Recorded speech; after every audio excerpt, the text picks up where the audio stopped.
Hytale is back. On November 17th, Simon announced that he has reacquired Hytale. Simon was the former owner of Hytale and Hypixel Studios before he sold it to Riot Games in 2020, but now Hytale is back in the hands of Simon and roughly 50 former Hytale developers, I'm pretty sure, which is absolutely incredible to see. The dream lives on and we'll be able to play Hytale sooner than you imagined. There's been a lot of information and gameplay that has come out over the last few days, but I will recap a fair bit of it. Hytale will potentially be releasing in the coming weeks. We don't have any concrete release days yet, but they will be announcing it towards the end of next week. But with the way developers have been talking, it very much sounds sooner rather than later. Noah's GUI, which is partnered up with Hypixel to develop UI and UX for Hytale, mentioned that it's not months away, it's weeks, which is another strong hint that we will be playing the game very soon. I'm pretty sure before the end of this year, I hope at least. As well, on November 17th, we also got a new blog post outlining a lot of what to expect, how they got there, the state of the game, and much more.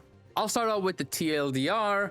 They will be releasing into an early access date, which will be announced in the coming days. As far as platforms go, the first release will be Windows only, which might disappoint a couple of people. But Linux and Mac will be attempted with other platforms such as console and mobile at a much later date. We also have the price for Hytale, if anyone was wondering, which will be a tiered edition system. I think doing a tiered system is great because it means they can afford to do a cheaper edition of the game, which helps a lot of people in certain regions like Brazil, but also people who aren't in the best economic situations right now. While having multiple editions, you can also price it a bit higher, giving more stuff to the players who buy those editions. It also helps funding them at a higher level. The base standard edition of Hytale will cost $20 US, which I honestly think is insanely well priced.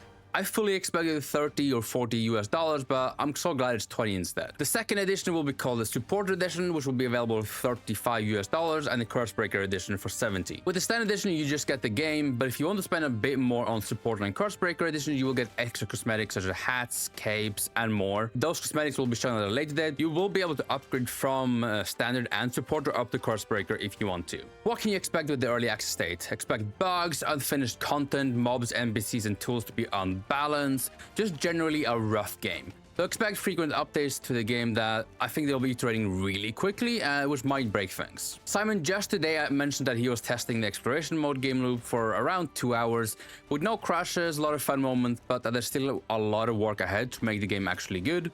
The NPCs act weird and that the knockback of enemies feels wrong.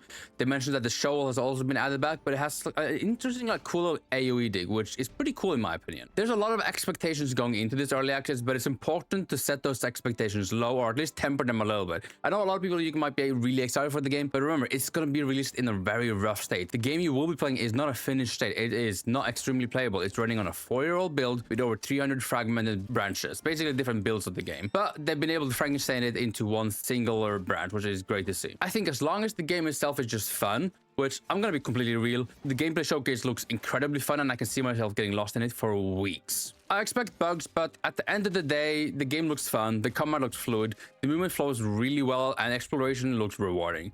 The length of the early access will at least be a couple of years. They're not rushing to 1.0, which is really good to hear. There has been studios and games in the past that has rushed to 1.0, which has not been a great experience, both for the game and the players. It can be in a much rougher state than you would imagine. Simon and the Hypixel team also owns 100% of Hytale, all of it, which is incredible to hear and makes me super happy. There's no more super corporate top-down situation where it might take a really long time to just get the one thing approved. While we are at it, there's also a 10-year personal funding commitment, which is just insane. I mean, 10 years is a really long time. It just means that they can develop the game over time without any pressure of funding. Modding will be available at launch. You can run your own servers, create content. The modding itself is server-side, which is great. It just means you join on the server and it automatically downloads the mods for you. Something I'm extremely excited about is the Creation Tools tab, which is where you also start with modding, but one very interesting tab I want to look into is the Builder Tools. As a builder, Hytale is incredibly exciting to me, and the tools that they've shown us for builders in the past have been incredibly cool and also really helpful. But other than that, there's an asset editor, a model editor, which they partnered with Blockbench to make a plugin for, which is sick. There's a world tools, build tools, and machinima tools. The almost 17-minute gameplay video that they released looks genuinely incredible. It's kind of breathtaking in a lot of ways. We get to see weapons used, all of which have charge attacks and signature moves. My favorite might be the triple shot bow though. I think that just looks really cool and it felt cool. Not that I could feel it myself, but from the video, it just looked amazing. I can't wait to see more unique bows and tools to see how they differ with their signature moves and stats.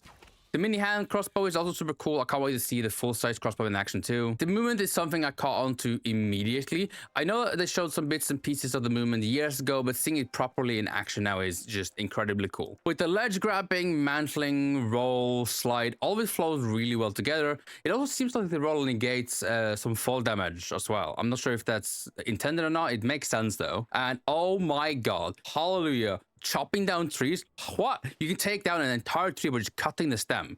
Like the tree cutting mod in Minecraft. I'm just incredibly happy about it. Because holy, it's annoying to cut down entire trees. And on servers, you tend to see a lot of floating trees, which visually to me just looks horrible. I think that is it for me today. I haven't made a video on Hytale in years, so I might be a little bit rough on it, but I do want to recap a couple things. There is more out there, especially with modding. There's Q&A as well. I might make another video on that at a later date. I hope you all enjoyed, and I'll put some gameplay at the end of the video here.